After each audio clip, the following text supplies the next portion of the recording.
Puntahan ko na lang sila? Sila na lang kakausapin ko? Siguro naman mas maayos kausap yung asawa mo, di ba? Yung anak mo! Nakikiusap ako! Wag niyong gagawin. Pag nalaman niya na may naghahanap sa mag-ina ko, malalaman niya na kumanta ako. Papatayin tayo lahat. Sino?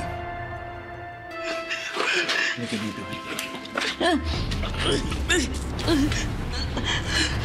Sino yung tao na yun?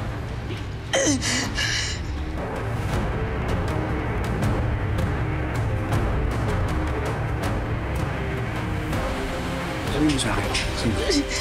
Sino?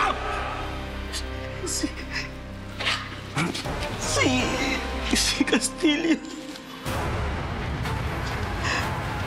Si Don Silvio Castillo.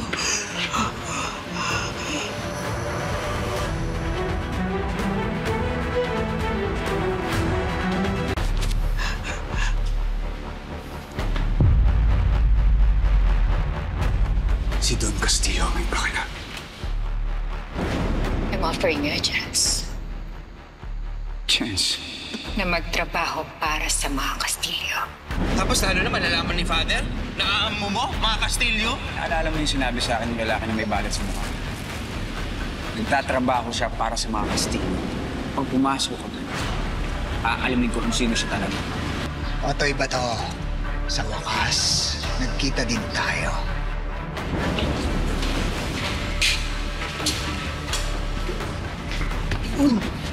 Toy, bakit? Si Baldong.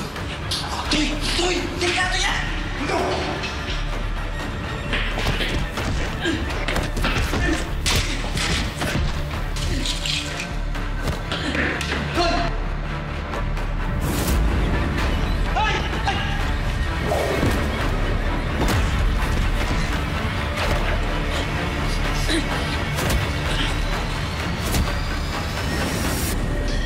Papatayin ko siya! Tay! Tay! Hindi yan yung sagot. Ha? Maraming kasalanan si Don Silvio pero kailangan niyang pagbayaran niya sa tamang paraan. Hayaan mo mabulok siya sa kulungan, ha? Hindi yan! Ba't ko respetuhin yung karapatan niya?